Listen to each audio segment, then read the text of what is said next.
Hi students, good evening to all of you. मैं संदीप सिंह गौर एक बार फिर हाजिर हूँ आप सबके अपने चैनल गौर फार्मा इनसाइट्स में। आज हम पढ़ने वाले हैं introduction of statics and biostatics. इसके साथ साथ हम पढ़ेंगे फ्रिक्वेंसी के बारे में एंड फ्रिक्वेंसी डिस्ट्रीब्यूशन के बारे में। इससे पहले मैं आपको बता दूं कि ये subject B pharm final year 8वें सेमेस्टर 8 सेमेस्टर के लिए है। बायोस्टैटिक्स एंड रिसर्च मैथडोलॉजी काफ़ी इंटरेस्टिंग सब्जेक्ट है और कहने को टफ तो नहीं है, लेकिन हाँ उतना आसान भी नहीं है।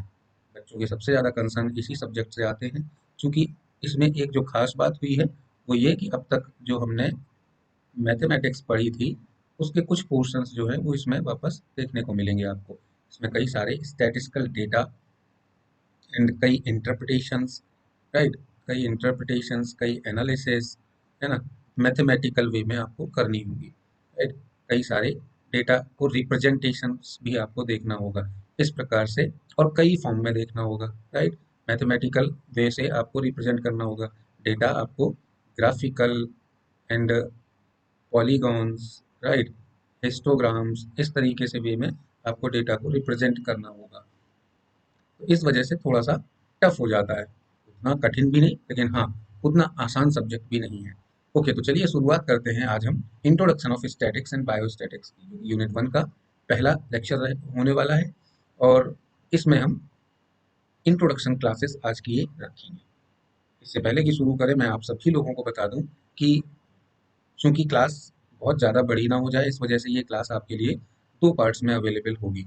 आज का ये लेक्चर 1 का पार्ट फर्स्ट है, जिसमें आप इंट्रोडक्शंस और फ्रिक्वेंसी डिस्ट्रीब्यूशंस के बारे में थोड़ा बहुत पढ़ेंगे, और उनमें से कुछ टाइप ऑफ फ्रिक्वेंसीज को भी आज हम कवर करेंगे। Rest of the portions will be available soon on the channel.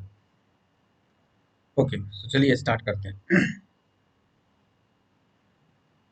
Statics क्या होता है? Statics is the branch of mechanics that deals with the study of object at rest or in state of constant motion. Mathematically बात कर रहे हैं हम, right, at rest और and in constant motion. It includes the analysis of forces, torques and movements acting on an object. किसी एक object के ऊपर लगने वाले फोर्स, टॉर्क, जो भी एक तरीके की यूनिट है, राइट, फोर्स की ही एक यूनिट है, एंड इस ऑब्जेक्ट के ऊपर और भी जितने भी कई प्रकार के जो मूवमेंट या फोर्सेस अप्लाइड हैं उस ऑब्जेक्ट के ऊपर, उनकी एनालिसिस या उनकी स्टडी स्टैटिक्स कहलाती है. And how they affect the equilibrium of the object. किस तरीके से ये फोर्सेस या ये मूवमेंट जितने भी उस ऑब्जेक्ट पे अप्लाइड हैं उसको किस तरीके से इक्विलिब्रियम या कांस्टेंट कंडीशंस में लेके आते हैं. In other words, statics focus on the study of conditions under which an object remains stationary or in a state of constant motion. कोई भी ऑब्जेक्ट किसी स्पेसिफिक कंडीशंस में या तो कांस्टेंट मोशन की कंडीशन में अवेलेबल रहे, राइट, मोशंस की कंडीशन में बना रहे, या फिर एक स्टेशनरी फेजेस में कांस्टेंट रहे या रिमेन्स रहे, राइट. इस तरीके की ऑब्जेक्ट की स्टडी या मूवमेंट या फोर्सेस की स्टडीज को स्टैटिक्स कहा जाता है मैथमेटिक्स में. बायोस्टैटिक्स किसको कहेंगे? Biostatics on the other hand is a sub field of biophysics that deals, bio word का मतलब क्या होता है? लिविंग, एंड फिजिक्स तो हम आपने सभी ने पढ़ी रखी है, right. That deals with the statistical analysis of biological system.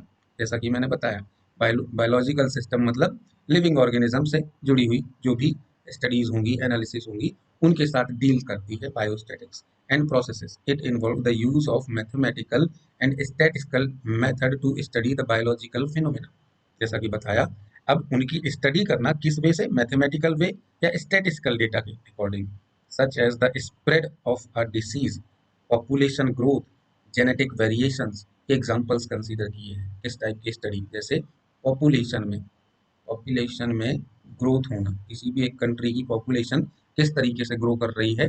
आप पर्सन टू पर्सन तो काउंट करने जाएंगे नहीं, राइट. पर्सन टू पर्सन तो पॉपुलेशन को गिना नहीं जाएगा, उसको किसी एक स्टैटिस्टिकल डेटा के बेसिस पे आप उसको काउंट कर सकते हैं। तो उन डेटा को इंटरप्रिटेट करना किसी मैथमेटिकल फॉर्म में या ग्राफिकल फॉर्म में बायोस्टैटिक्स कहलाता है। Biostatics plays a crucial role in public health, epidemiology, clinical trials and other area of medical research. इतनी सारी फील्ड में इनके एप्लीकेशंस है, क्रूशियल रोल प्ले करती है बायोस्टैटिक्स।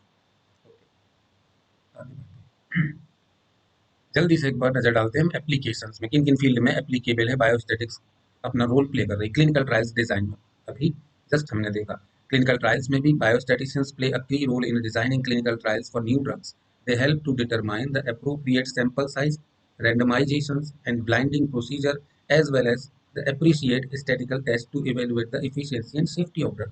राइट, किसी भी ड्रग की एफिशिएंसी एंड सेफ्टी के रिगार्डिंग कई सारे जो एनालिसिस होते हैं या टेस्ट होते हैं, राइट। जैसे एक एग्जांपल के लिए देखें, क्लिनिकल ट्रायल्स में ये किस तरीके से हेल्प करते हैं, to determine the appropriate sample size, किस तरीके से कंडीशंस के अकॉर्डिंग सैंपल किस तरीके से कलेक्शन होना है, कितना सैंपल लेना है, उसकी एक एक एक वे डिसाइड करना, एक अप्रोप्रिएट प्रोसीजर डिसाइड करना, ब्लाइंडिंग प्रोसीजर को डेवलप करना किसी एक एक्चुअल कंडीशंस के बिहाफ में, राइट। जैसे मान लीजिए कि कोई एक डिसीज से सफर कर रहा है पेशेंट की पॉपुलेशन का, आपको क्या करना है, उनके अगेंस्ट में कोई प्रोसीजर, उनके ट्रीटमेंट का कोई प्रोसीजर जो है वो डेवलप करना है, तो ये ब्लाइंड प्रोसीजर कहलाया, राइट।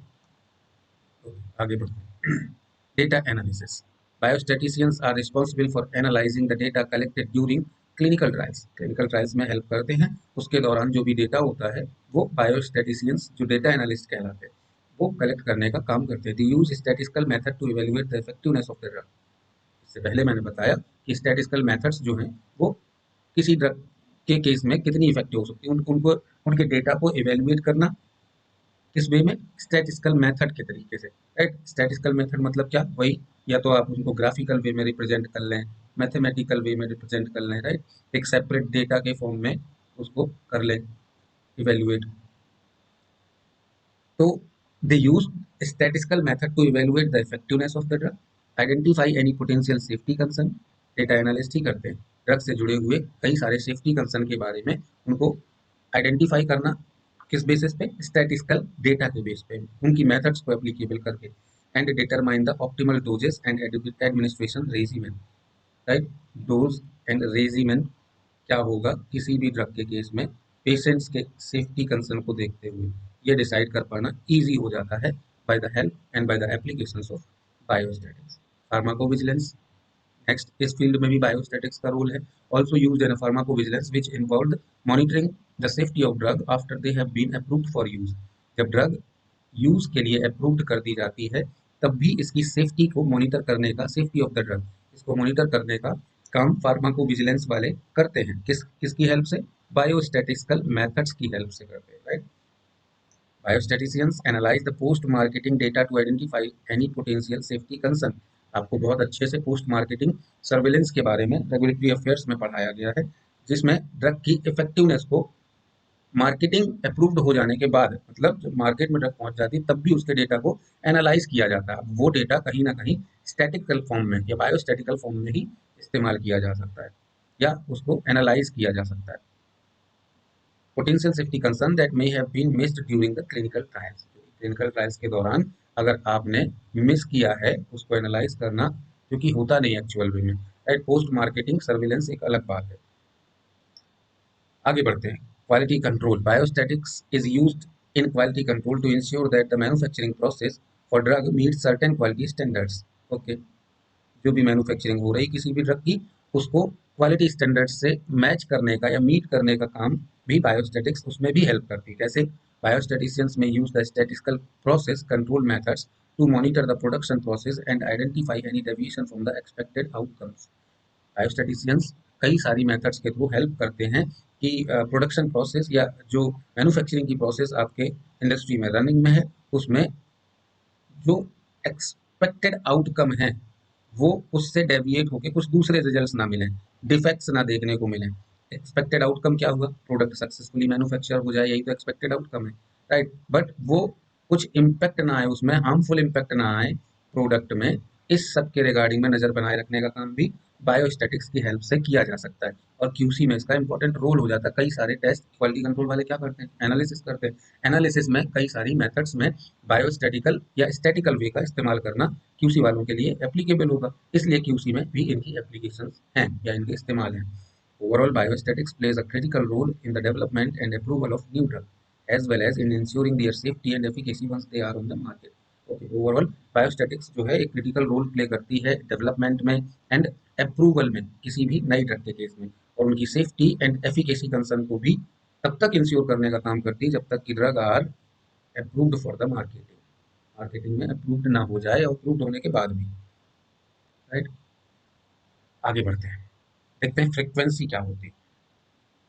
आसान सी भाषा में समझने की कोशिश करें तो हम आप दिन भर में कोई भी एक सेपरेट काम, कोई भी एक सेपरेट फंक्शंस को अगर डिनोट कर लें अपने दिमाग में, उसको नंबर ऑफ टाइम दिन में कितनी बार कर रहे हैं, वही उसकी फ्रिक्वेंसी हुई। राइट, टेक्निकली लैंग्वेज क्या कहती है वो हम जो नीचे लिखी है इसको पढ़ के समझने की बात करते हैं। किसी एक काम को कंटिन्यूली एक ही तरीके से आप किसी एक सेपरेट, किसी एक स्पेसिफिक टाइमलाइन में किसी एक फंक्शंस को कितनी बार एक ही ढंग से कर रहे हैं, वो फ्रिक्वेंसी होगी। अब डेटा की फ्रिक्वेंसी क्या होगी, एनालिसिस में फ्रिक्वेंसी क्या होगी, उसको हम टेक्निकली समझने की कोशिश करते हैं। Frequency refers to the number of times a particular value, category और range of values occurs in a given data set। कोई भी एक डेटा सेट आपको अगर दिया गया है, उसमें कोई एक रेंज या वैल्यू या फिर कोई भी एक कैटेगरी नंबर ऑफ टाइम्स में कितनी बार, नंबर ऑफ टाइम्स का मतलब कितनी बार वो फ्रीक्वेंसी जो है रिपीट हो रही है या वो वैल्यू रिपीट हो रही है कितनी बार, that will be of their frequency. In statistics frequency is an important measure for describing the distribution of data. Statistical science में फ्रीक्वेंसी एक बहुत ही इंपॉर्टेंट मेजरमेंट है जो कि डेटा को डिस्ट्रीब्यूट करने का काम करती है, उसमें हेल्प करती है। It is typically represented by a frequency distribution. आगे हम देखेंगे इसको, इसको किस फॉर्म में हम रिप्रेजेंट करते हैं, फ्रीक्वेंसी को डिस्ट्रीब्यूट करके ही हम रिप्रेजेंट करते हैं और इसको फ्रीक्वेंसी डिस्ट्रीब्यूशन के नाम से जाना जाता है। Which displays a number of occurrence, क्या करते हैं, नंबर ऑफ अकरेंस कितनी बार प्रोबेबिलिटी उसकी बन रही है, कितनी बार वो रिपीट हो रही है, ऑफ ईच वैल्यू और range of values in a data set. किसी भी गिवन डेटा में कोई भी एक वैल्यू नंबर ऑफ टाइम्स में कितनी बार आ रही है। The frequency distribution allow researchers to identify pattern.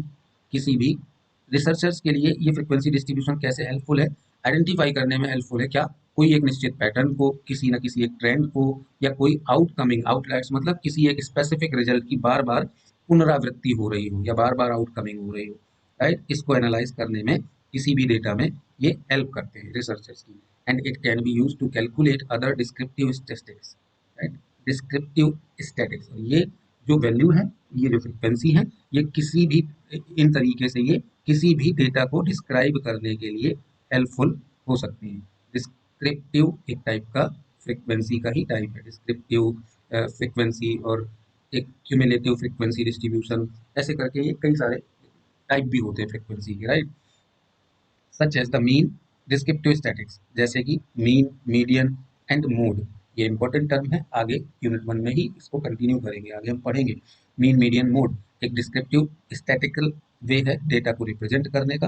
कैसे करते हैं, किसी भी एक स्पेसिफिक डेटा सेट से आपको मीन निकालने को पूछा जाएगा और कई सारे न्यूमेरिकल्स क्वेश्चंस भी इससे डिजाइन होंगे बायोस्टैटिक्स में। राइट, मीन, मीडियन और मोड से, उससे मीन निकालने बोला जाएगा आपको, मीडियन और मोड निकालने के लिए वैल्यूज दी जाएंगी, उससे हम आप सीखेंगे। Overall frequency is a fundamental concept in statics that help to summarize and analyze the data. Very well. एक फंडामेंटल कॉन्सेप्ट है स्टैटिक्स जो कि किसी भी डेटा को समराइज या एनालाइज करने में हेल्प करता है हमारी। What is frequency distribution then? Frequency distribution is the way of organizing or summarizing the data in order to understand its distribution.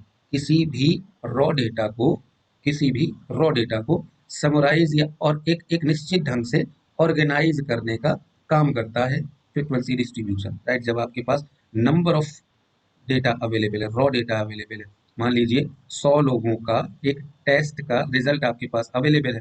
अब आपको 100 लोगों में लिखे हुए रॉ डेटा को, for example A B C इस फॉर्म में, डी ऐसे फॉर्म में आपके डेटा लिखा हुआ है। ए बी सी से मतलब मेरा नाम से है, किस कोई भी आप नाम कंसीडर कर लें 100 लोगों के, और उनके नीचे उनके रिजल्ट लिखे हैं 10, 15, 20, 35, 40, 50 ऐसे करके रिजल्ट लिखे हुए हैं। आपको लिटरली ऐसे देख के बताने में डिफिकल्टीज होगी कि हाँ इनमें से टॉप 5 कौन से बंदे हैं या लीस्ट 5 वाले कौन से बंदे हैं, हम इस तरीके से नहीं देख सकते, बट इनको एक सेपरेट या डिस्क्राइब कर दें या फिर ऑर्गेनाइज कर दें इनको एक ट्यूबुलर फॉर्म में, राइट। एक टेबल बना लें, नंबर ऑफ पीपल यहाँ पे नाम लिख दें उनके, और एक रेंज डिसाइड कर दें हम कि 10 से 30 नंबर वाले इस कॉलम में, 30 से 50 नंबर वाले इस कॉलम में, और 50 से 70 नंबर वाले इस कॉलम में, और 70 से 100 नंबर वाले इस कॉलम में रख दें। तो ये समराइज करना हो गया, ये डेटा को समराइज कर दिया, और उसमें फिर हम इजीली दे सकते हैं कि यहाँ इस कॉलम में हमें टॉप 5 मिल जाएंगे, राइट। जो टॉप 5 होंगे, और लीस्ट वाले कॉलम में हमें सबसे कम वाले मिल जाएंगे। तो ये एक वे हुआ डेटा को समराइज या ऑर्गेनाइज करने का। तो फ्रीक्वेंसी डिस्ट्रीब्यूशन हमें यही सिखाता है, it is the way of organize and summarizing the data in order to understand its distribution, कि उसको डिस्ट्रीब्यूट किस तरीके से किया गया। इट इज अ टेबल, ये एक टेबल या चार्ट के फॉर्म में हो सकता है, that display the number of occurrences, जो क्या डिस्प्ले करेगा, नंबर ऑफ ऑकरेंस को, कितनी बार कोई एक ही चीज सिमिलर वे में रिपीटेड हुई है, राइट। जैसे कि आप मान लें कि सबसे ज्यादा स्टूडेंट उस टेस्ट में 85 मार्क्स वाले थे, राइट, तो उन सभी को इस कॉलम में रखा जाएगा। मैक्सिमम प्रोबेबिलिटी जो थी वो 85 नंबर्स की थी। Okay, number of occurrence of each value or ranges of value in a data set. In other words, it shows how frequency each value or ranges of value occur in the data set. The frequency distribution can be represented in the different form. किस किस form में इसको represent किया जा सकता है, histogram के, बार charts के फॉर्म में, फ्रीक्वेंसी पॉलीगॉन्स के फॉर्म में, ये सब आगे हम फ्रीक्वेंसी डिस्ट्रीब्यूशन में पढ़ेंगे, ये देखेंगे हम कि कैसे क्या होते हैं, हिस्टोग्राम कैसे होते हैं, बार चार्ट्स कैसे होते हैं, और पॉलीगॉन्स किनको कहते हैं। The frequency distribution allow researchers to identify the most common value as well as any outliers or unusual pattern. ये पिछले स्लाइड्स में मैं बता चुका हूँ कि रिसर्चर्स के लिए काफ़ी हेल्पफुल होते हैं कोई भी आउटकम को निकालने के लिए, कि पॉसिबल इफेक्ट क्या होंगे, आउटकम क्या आने वाला, किसी भी एक अनयूजुअल पैटर्न को आइडेंटिफाई करने में हेल्प कर देते हैं। डेटा को सेपरेट या ऑर्गेनाइज करके लिख लें, या किसी एक वे को फॉलो कर लें, ग्राफिकल वे, मैथमेटिकल वे, बार चार्ट्स के फॉर्म में, किसी भी वे में डेटा को ऑर्गेनाइज या समराइज कर लें, तो एक आउटकम या एक अनयूजुअल पैटर्न हमें इजिली दिख जाता है। It is the useful tool for data analyst in the various field such as biology, psychology, economics and many more. बहुत ही यूजफुल वे है डेटा की एनालिसिस के लिए, बहुत सारी फील्ड्स जैसे biology, psychology, economics etcetera. Moving on next slide. Various frequencies can be classified as follow, frequency कितने प्रकार से क्लासिफाई की जा सकती है उसके बारे में हम पढ़ेंगे। Number one, grouped frequency. In a grouped frequency distribution, the ranges of value is divided into a series of intervals or classes. किसी एक स्पेसिफिक इंटरवल या क्लास में इसको डिवाइड कर लिया जाता है ग्रुप्ड फ्रीक्वेंसी में। The word group is denoted, Hindi में इसको हम क्या कह सकते हैं, समूह, राइट। ग्रुप में डिवाइड कर लेना, जैसे मान लें किसी डेटा, किसी किसी नंबर ऑफ डेटा को हमने 10 के इंटरवल या ग्रुप में हमने डिवाइड कर लिया, and the frequency of observation falling into each interval is counted. 10 के इंटरवल में कर लिया हमने, और उसको ईच इंटरवल में, ईच फ्रीक्वेंसी इंटरवल में हमने उसको कैटेगराइज करके रख दिया। आगे इसके एग्जांपल के साथ हम समझेंगे कैसे। Each interval is typically the same width and non overlapping, and the width of the interval can be chosen based on the range of variability of the data. जो रेंज है वो हम नंबर ऑफ रॉ डेटा के according choose कर सकते हैं, बना सकते हैं, राइट। जैसे 50 लोग का डेटा अवेलेबल था, हम डिसाइड कर सकते हैं कि 5 का इंटरवल लेना है, 10 का लेना है, या 20 का लेना है, राइट। उस हिसाब से फ्रिक्वेंसी को डिस्ट्रीब्यूट करने के लिए तरीका होगा कि 5 के हिसाब से हमें कितने लेने पड़ेंगे, 10 इंटरवल, 10 के हिसाब से हमें 5 लेने पड़ेंगे, और 20 के हिसाब से हमें कितने लेने पड़ेंगे, मैक्सिमम 2 इंटरवल, है ना। 2 से कम नहीं, 50 के लिए 20 के हिसाब से 2 इंटरवल, मिनिमम 2 इंटरवल तो रहेंगे ही रहेंगे। एग्जाम्पल कंसिडर करते हैं। Suppose we have a data set of weight of 100 apples, 100 सेब का डेटा सेट है अपने पास, राइट। एक एग्जांपल के जरिए समझते हैं। Ranging from 50 grams to 120 gram, इनका वेट है मिनिमम 50 ग्राम एंड मैक्सिमम 120 ग्राम।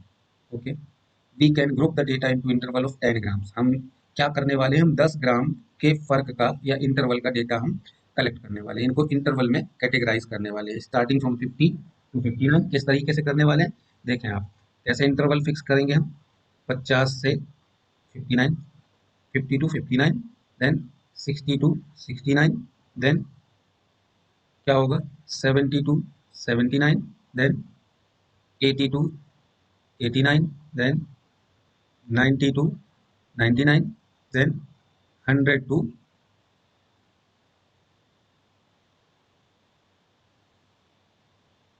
190,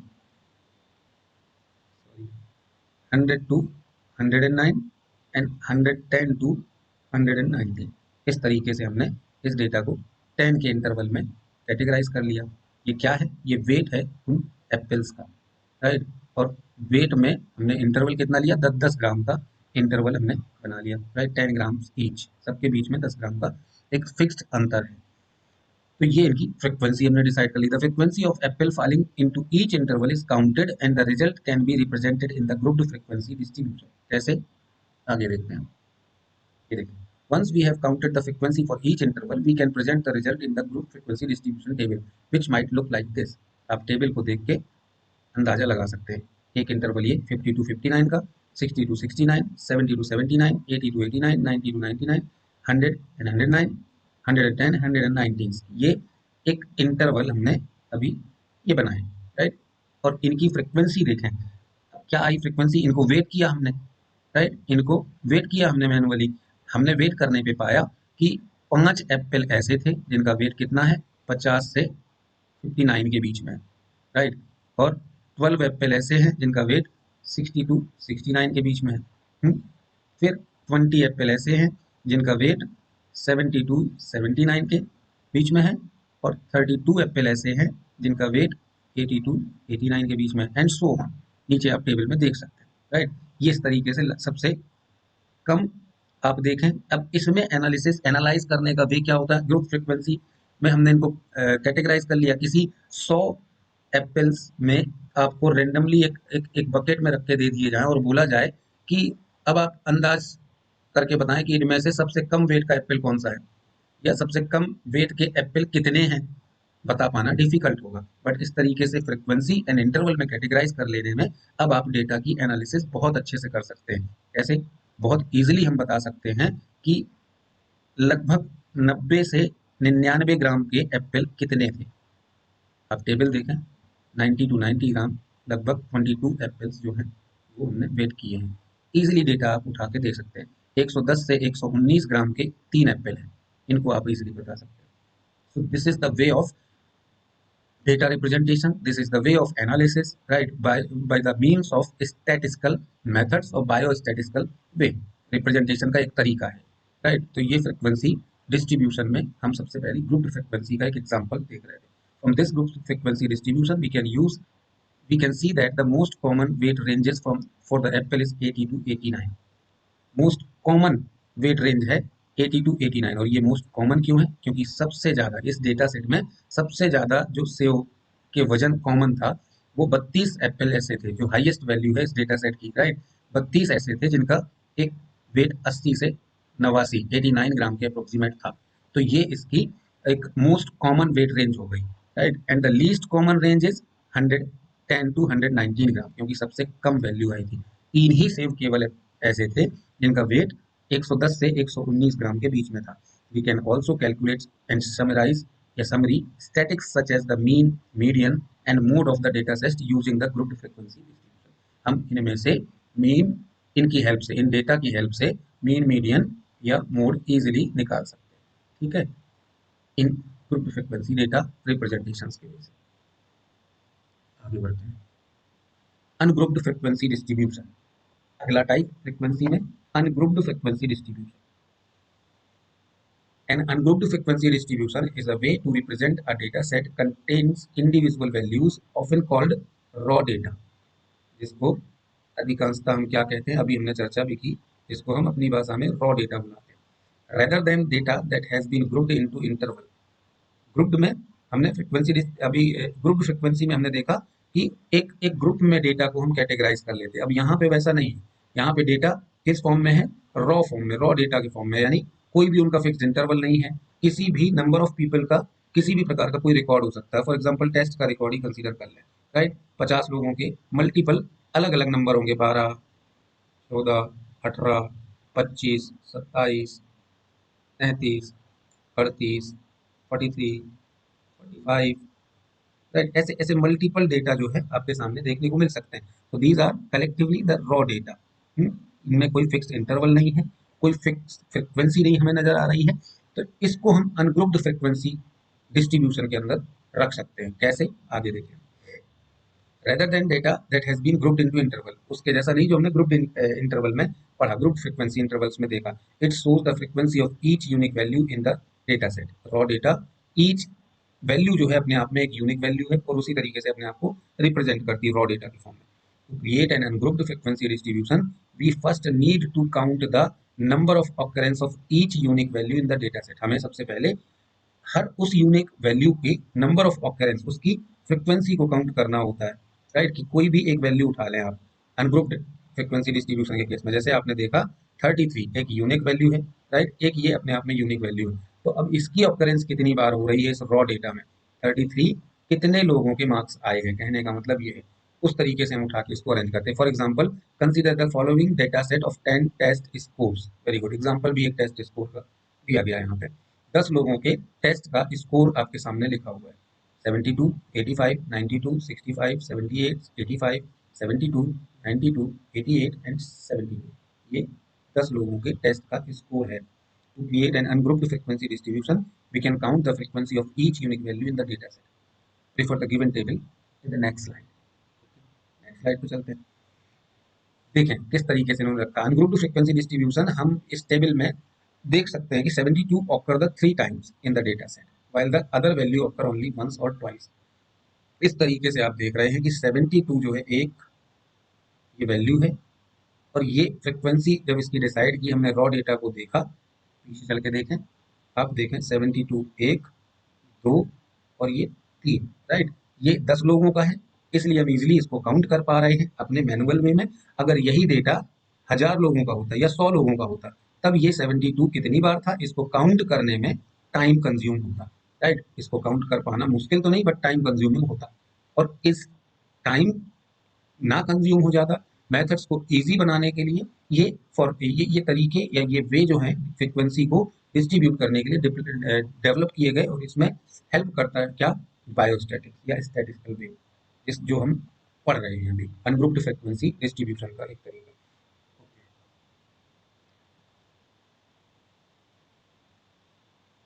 तो इस टेबल में आप देख पा रहे हैं 72 का सबसे ज्यादा आप देख रहे हैं कि 3 लोगों के मार्क्स 72 आए हैं, while the other values are 1 और 1 1 या फिर 2 2 आप देख रहे हैं, राइट। 92 दो लोगों के आए हैं, 88 सिर्फ एक लोग का आया है, 78 सिर्फ एक लोग का आया है, 85 दो लोगों के आए हुए हैं, 65 सिर्फ एक लोग का आया है, राइट। ये मार्किंग, ये टेस्ट स्कोर है उन 10 लोगों का।